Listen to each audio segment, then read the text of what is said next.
Hey, what's going on, everyone? This is Derek Flavin, and welcome back to episode 11 of How to Practice Jazz Guitar Efficiently.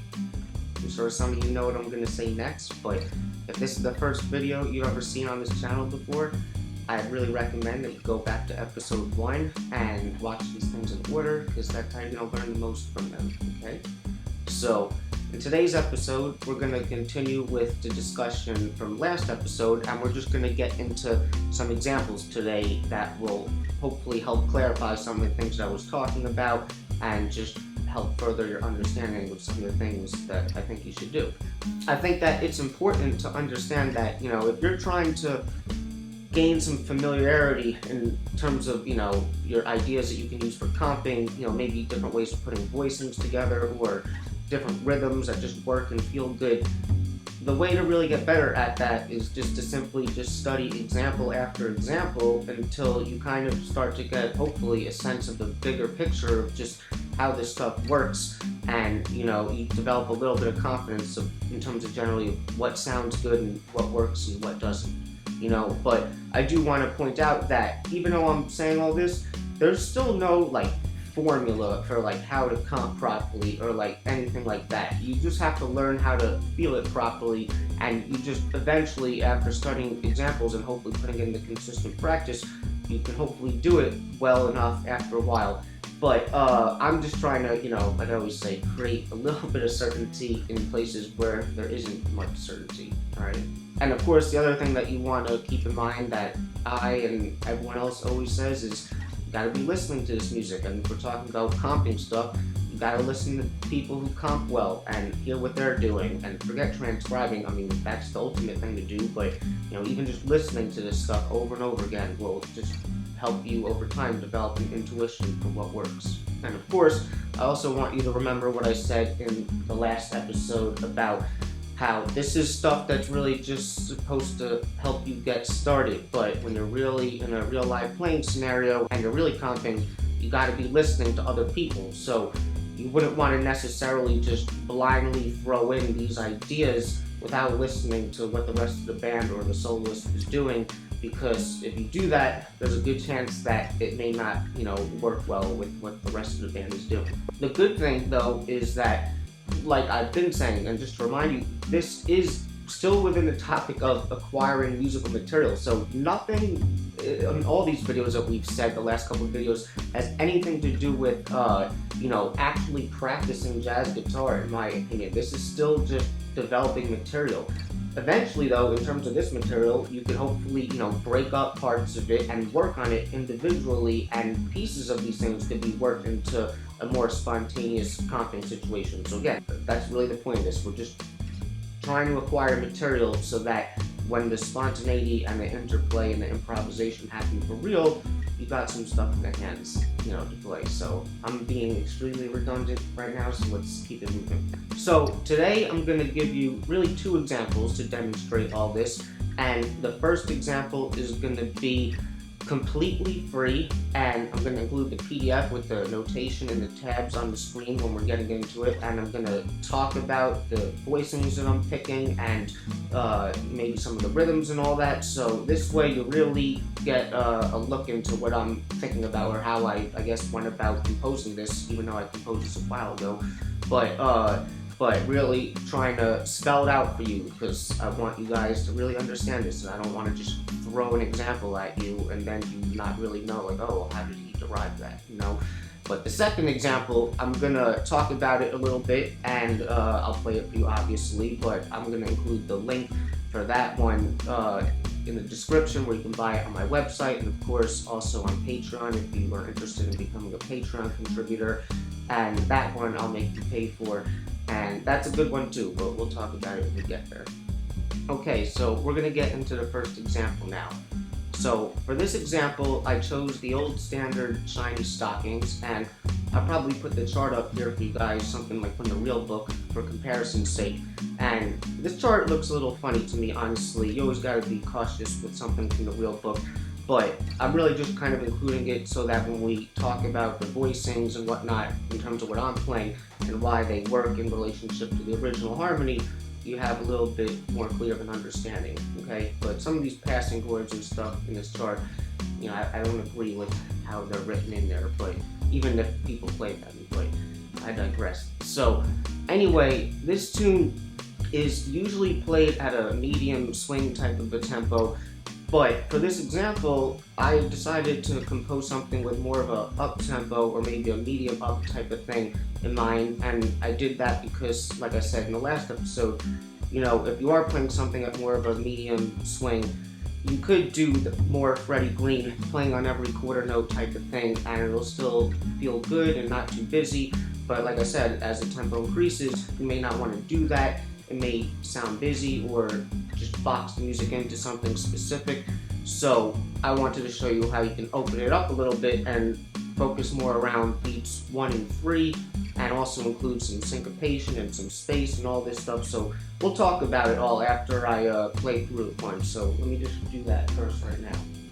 Okay, I'm just gonna count it in. I'm not gonna play to a drum track or anything. So, and like I say, this way you'll see how what I'm playing is in time. So 1, 2, 1, 2, 3, 4.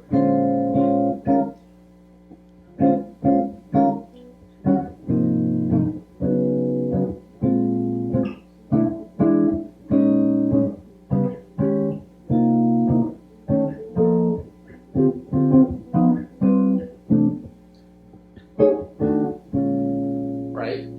So I think with one of those 2 5s, I might have played the rhythm slightly off of what I have written into the example, but that's okay. We'll look at it now.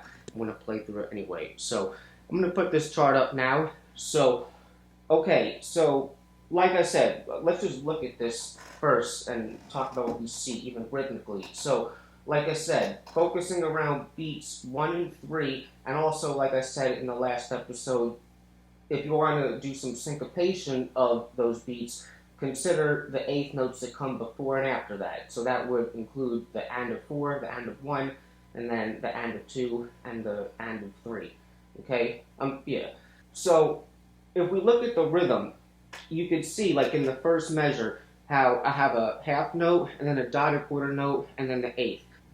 So that is clearly demonstrating exactly what I was talking about, where, you have something coming in on the downbeat of 1, and then you have something coming in on the downbeat of 3, and then the and of 4 is like the syncopated version of beat 1 in the next measure, and that's just to give it a little bit of push. And notice so far how the half note and the dotted quarter are longer articulations, and that syncopated 8th note at the end is short, and it's not tied, into the next bar or anything, and I even left an entire bar of space. And that's a good idea because, like I said, even though these are the things that you're trying to hit, beats 1 and 3, but it doesn't always want to be so robotic, and it could be a good idea to leave some space in the music and let it breathe just as long as you come in properly. So that's exactly what's going on here. And just to address the voicings a little bit, I mean, these are pretty conventional. We have the B flat minor 9, it's just a straight up B flat minor 7 stock, with the 9 on top. And this example was not really considering the melody of the tune at all. This would be like if you were comping behind someone soloing, perhaps in a duo. But the melody does start there with the 9, so it does kind of adhere to the melody, and it goes, that to this, and it's also, this is an E flat 9, pretty stock shape, it's got the 5th on top, and that's the melody that's happening. So that's the smooth voice leading, right? So then in measure 3, it's kind of a similar thing, but we vary it a little bit, where you're starting on the and of 1, so like I said, that's a syncopated version of beat 1, just to create a little bit of interest and variation, and then on beat 3, we come right back in on the downbeat and do exactly what we did in beat 1. Dotted quarter on beat 3, and then the 8th note, and the voicings are exactly the same.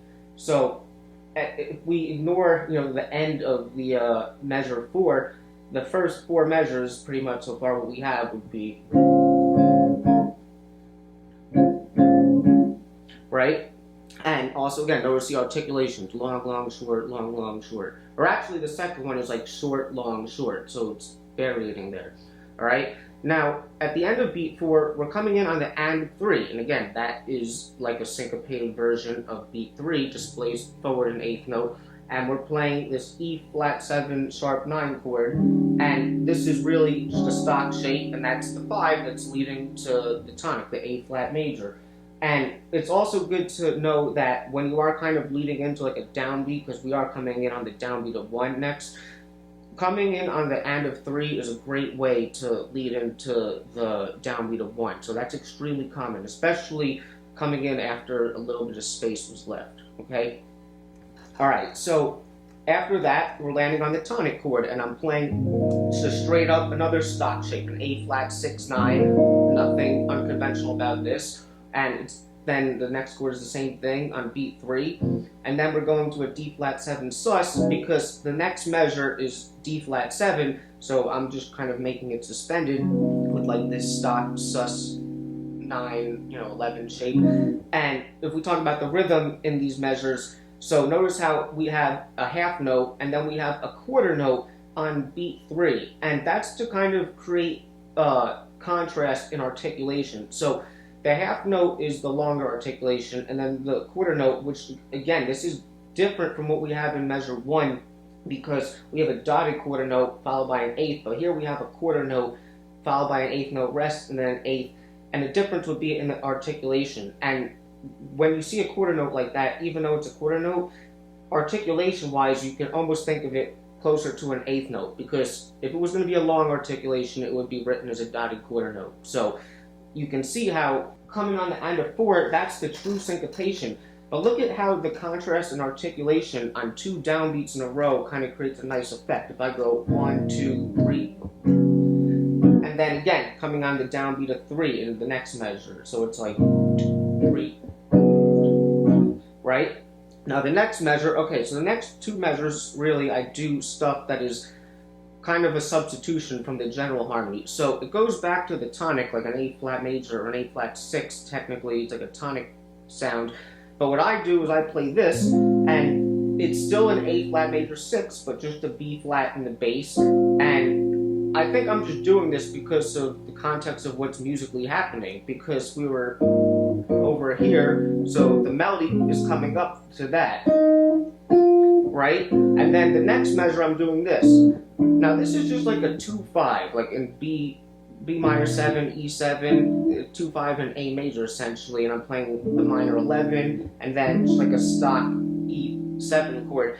And the reason why that works in replacement of what you see in the chart is typically what you have written there is a flat 3 diminished, which is also the same as a tonic diminished. It's basically like a 2-7 chord. You don't need to know all this right now, but its function is to primarily take you to the 2 minor chord, which is where we're going next.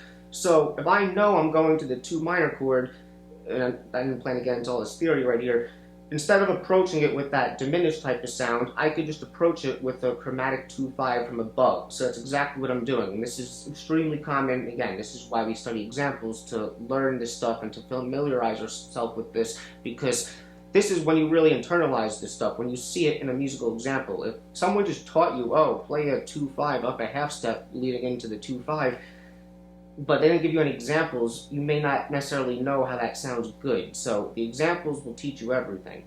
Alright, so that's my substitution for that. Alright, so the rest of this form, a lot of it, is just an ascending series of 2-5s in half or whole steps, and I'm kind of doing the same thing for all of them. So the first one is B flat minor 7 to E flat 7. I'm doing this thing where I have the B flat minor 7 11. This is a stock shape here, and then the next voicing. Now this, some of you may not recognize this, but this is a stock shape. If I were going to play like an E flat 7 with like the sharp 5 over here, like the upper structure, that's the same voicing as this, just on that string set and in the lower octave, okay? So to me, I would consider that a stock shape still, alright? And then another stock shape, basically a suspended chord. Well, actually, it technically has the 3rd, so this is, I would call this like a dom 7 at 11, alright? And why did I pick these voicings? Because of the voice leading. I'm letting the melody guide me through the voicings I pick. Right? And then I'm doing the same thing in C minor. And also, before we continue, the rhythm of this would be, let's look at it. So, basically two half notes, two long articulations, long, long, then short, also on the downbeat, and then like a Charleston thing, like it's like short, long, okay? So, 3 downbeats in a row, syncopation on the end to create interest, long, long, short, long articulation. So notice these things. And then that pattern basically repeats. Long, long, short, long, right? Then same thing here. And then we come in on the downbeat, landing on C major with the straight up C major 6/9 chord, stock shape. And then this example is going to end. Now, this is leading back to the top of the next half of the tune. I'm kind of coming in with some syncopation here. So it's like a F7, which is the 5 leading to B flat minor, and I'm going, okay, so what are those shapes? It's the top of like a F7 sharp 9 with like the 5th on top, which is not playing the root. And then this is an F7 13 flat 9. And this is also a stock shape. If you don't know it, it's just on a different string set. Same shape as that 13 flat 9, okay? So I'm just playing 2 different F7 altered type sounds, and the rhythm is like 1 and 2, 3, 4. It's kind of like a Charleston coming in on the end of 1 with a short, long articulation, and then we land on B flat minor to end it. So let me play through that one more time. So 1, 2, 1, 2, 3, 4.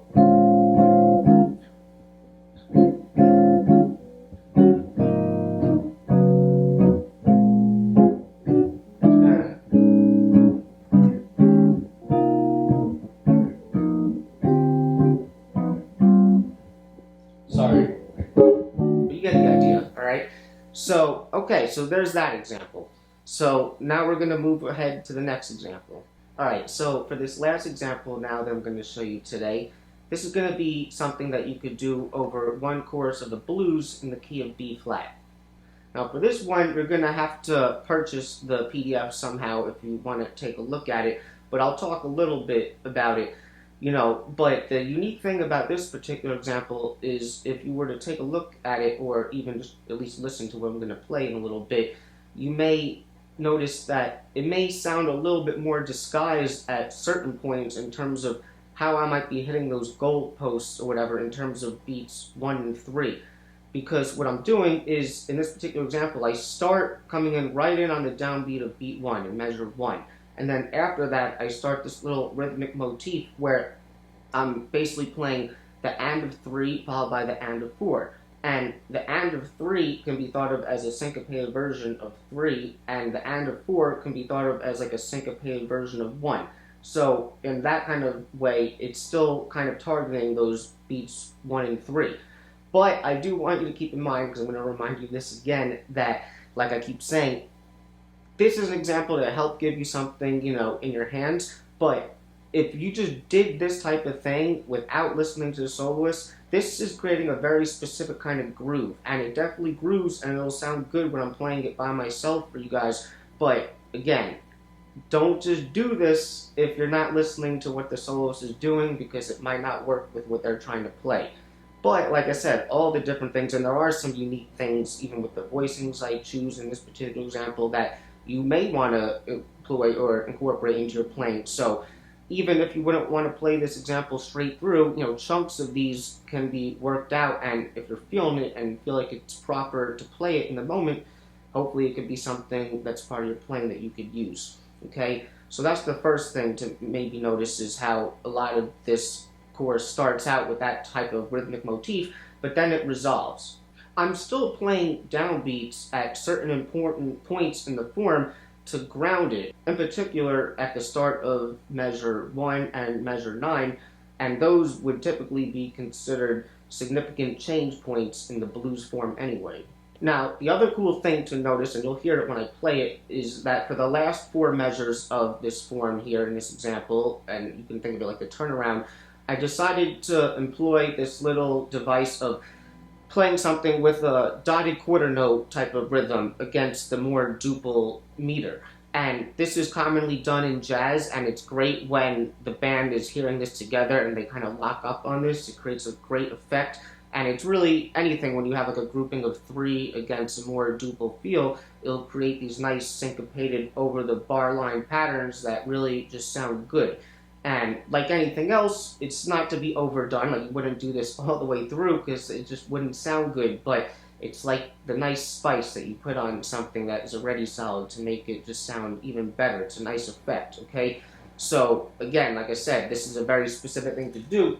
It's going to sound good in this example here, but you know, be conscious of what the rest of the band is doing. But nevertheless, because this is a cool thing to do, and it may be hard to kind of pull it off in the moment, even if you know what the rhythm is. Are you sure you're going to get the voicings right so that the voice leading is proper and all that? So that's why, again, an example like this would be a perfect thing to work out so that you do have an example of something that you can use if you wanted to employ that dotted quarter note type of thing. So check that out. And even some of the voicings that I choose in the middle of the form, they're a little unique, you know. It's not your typical blues chords, but they work and they sound good to me, and I hope they sound good to you as well.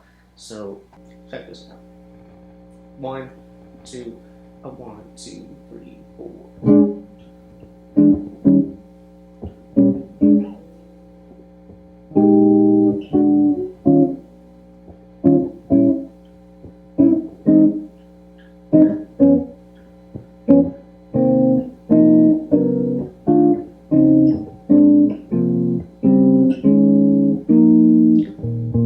Right? Alright, so I think we'll just leave it there today. Hopefully, you know, these examples help you a little bit in terms of, you know, enhancing your comprehension in terms of what types of things to be doing in your chordal playing, in particular playing in a duo. And like I said, we're still continuing this topic of chordal type of things to compose in the next episode, but we're going to be talking about completely other types of things that you could do that are also extremely beneficial and very exciting stuff. So I guess that's it. I'll see you in that episode. And you know, if you enjoyed this video, I'd appreciate if you give it a like, consider subscribing, and if you want to be a contributor to Patreon, that would be great as well. And also, if you know anyone else that would find this material interesting, please share it with them. And that's about it. So I'll see you guys in episode 12. Swinging and playing the blues. That's what we about. I try to help you.